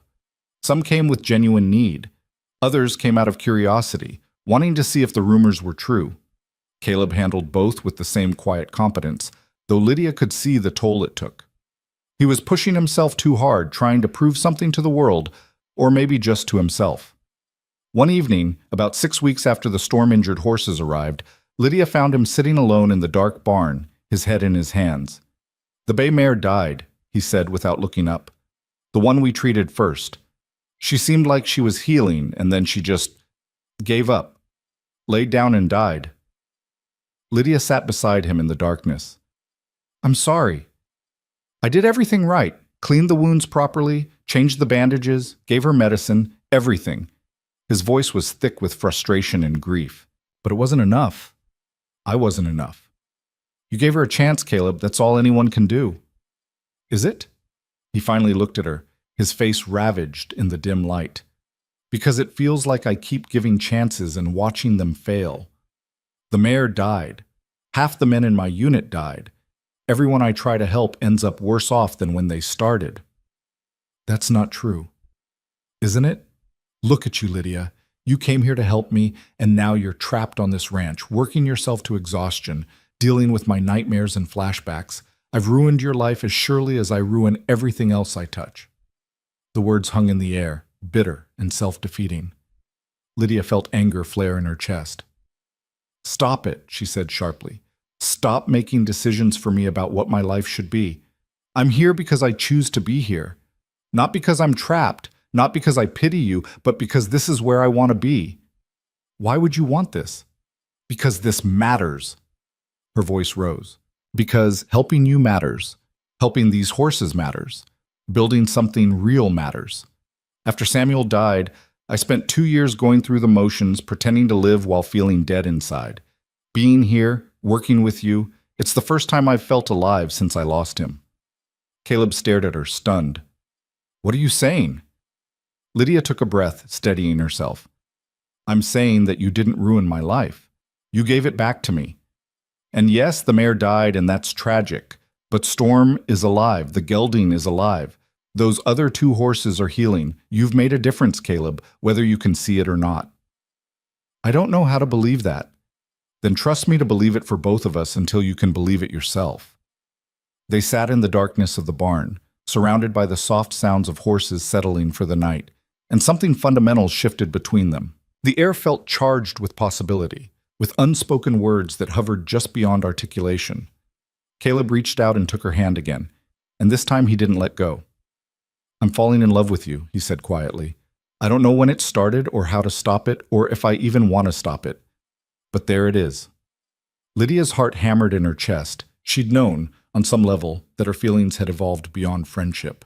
But hearing Caleb voice it made it real in a way that terrified and thrilled her. "I think I've been falling for you too," she admitted. "But Caleb, we need to be careful. You're still healing. I'm still grieving Samuel. We can't build something real on broken foundations." "What if we're not building on broken foundations? What if we're building something new out of the broken pieces?" He squeezed her hand. "I'm not saying we rush into anything. I'm just saying I see a future now. For the first time since the war, I can imagine tomorrow and the day after that, and maybe even next year. And you're in all of those tomorrows, Lydia. I want you to be." Tears spilled down her cheeks. "I want that too. But I'm scared." "Of what?" "Of losing someone again. Of building a life with you and then having the war take you away even though it's over. Of your demons winning in the end." "They might," Caleb said honestly. "I can't promise you I'll be cured or fixed or normal. The nightmares might never stop. I might always be someone who jumps at loud noises and can't handle crowds. Is that something you can live with?" Lydia thought about it seriously, giving the question the weight it deserved. Could she spend her life with someone who might always struggle, who might have bad days or weeks or months, who would never be the easy, uncomplicated partner that other women had? "Yes," she said finally, "because everyone's broken in some way. You just wear your breaks on the outside where people can see them, and I'd rather be with someone honest about their damage than someone who pretends to be whole." Caleb pulled her closer, and she rested her head on his shoulder, breathing in the scent of him, horse and sweat and something uniquely his own. They sat like that for a long time, not speaking, just existing together in the quiet darkness. The next morning brought Wade Holloway and a surprise. Behind him rode a wagon driven by a well-dressed man Lydia didn't recognize. "This is Marcus Brennan," Wade said, gesturing to the stranger. "No relation to our marshal. He runs a horse breeding operation 2 territories over. Heard about what you've been doing here and wanted to meet you." Marcus dismounted with the ease of someone born to wealth and horses. He was older, maybe 50, with sharp eyes that missed nothing. He walked through the corrals, examining each horse with the practiced gaze of an expert. "Impressive," he said finally. "The care you've given these animals is exceptional, especially considering their injuries when they arrived." "Thank you," Caleb said warily. "What can I do for you, Mr. Brennan?" "I want to offer you a position. I run the largest horse operation in 3 territories. We breed, train, and sell quality animals to buyers across the West. I could use someone with your skills on my staff." Lydia felt her stomach drop. This was exactly the kind of opportunity Caleb needed. Legitimate work, good pay, recognition of his abilities. But it would mean leaving the ranch, leaving her. She saw Caleb's face carefully neutral as he considered the offer. "What would the position entail?" "You'd work with our difficult horses, the ones that are too wild or too damaged for normal training methods. We get animals from all over, some mistreated, some just naturally high-strung. They need someone with patience and skill." Marcus named a salary that made Lydia's eyes widen. "You'd have housing on the property, full access to our facilities, and staff to assist you." It was everything Caleb should want. Stability, respect, a chance to leave his past behind and start fresh somewhere people didn't know him as the mad cowboy. "I appreciate the offer," Caleb said slowly, "but I'll have to decline." Marcus looked surprised. "May I ask why? This is an excellent opportunity." "It is, but my life is here." Caleb glanced at Lydia. "The ranch, the work I'm building with Wade, the people I care about. I'm not interested in starting over somewhere else. I'd rather build something here." After Marcus left, clearly disappointed but respectful of the decision, Wade let out a low whistle. That was a lot of money to turn down. "Money's not everything," Caleb said. "Besides, I've got plans for this place." "What kind of plans?" Lydia asked. Caleb walked to a clearing beyond the main corral, rich soil that had once been part of the original homestead. "I want to plant an orchard here. Apple trees, maybe. Something that takes years to grow but lasts long after we're gone." The "we" hung in the air, deliberate and weighted with meaning. "An orchard," Lydia repeated softly. "That's a long-term commitment." "I know, but I'm ready to think long-term now." He turned to face her. I'm ready to build a future instead of just surviving the present. Wade cleared his throat. I'll just leave you two alone to discuss orchards. He climbed back on his horse with a knowing smile. After he left, Lydia and Caleb stood in the clearing, looking at the empty soil that held so much possibility.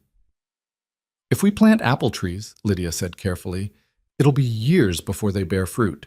Years of watering and tending and protecting them from frost and drought and everything else that can go wrong. I know, and there's no guarantee they'll survive.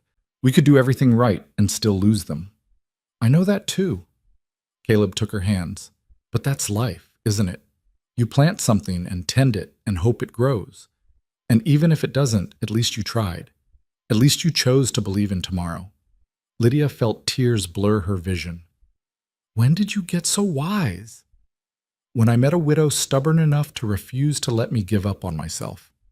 He pulled her close and kissed her, gentle and tentative, a question more than a statement. Lydia answered by wrapping her arms around him, deepening the kiss, choosing in that moment to stop protecting her heart and start living again. When they finally pulled apart, both breathless, Caleb rested his forehead against hers. Marry me, he said. What? I know it's fast. I know we should probably wait, but I don't want to wait anymore, Lydia. I've spent 3 years waiting to feel better, waiting to be normal, waiting for my life to start again. I'm done waiting.